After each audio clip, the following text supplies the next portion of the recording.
throw it against the wind. It's beautiful, but then you have to duck before it come back to your face. You found another one?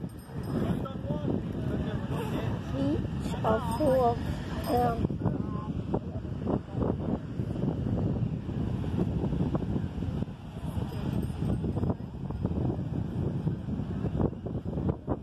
Biển không là biển.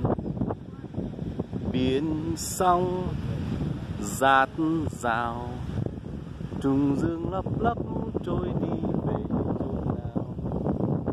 Đời như những That is red looking rock. thôi.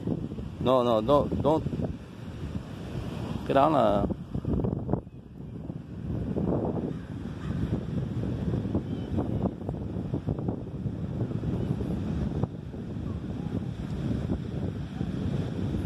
I think people who live in San Diego are very lucky people. Because they get the beach, they get the palm tree, don't you think? Look at this, we're walking on the sand. I'm enjoying life so much right now. I'm walking on sand, the warm sand, very fine sand. Oh my gosh.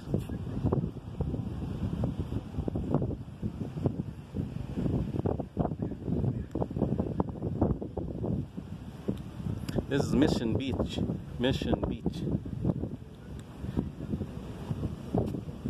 And Bella enjoying it a lot. Oh, that too? Oh my God. Why you find such good treasure? Bella tìm được nhiều của Maybe because I'm just lucky. You're searching good, huh? Bella tìm được nhiều của quý của biển để cho mình. Hey, Bella, build a castle, sand castle right here. Bella tìm được cái sand kìa.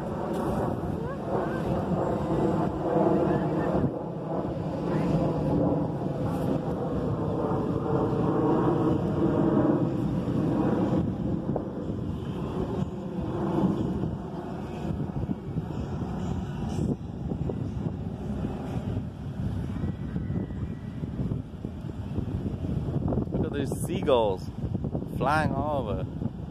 Beautiful.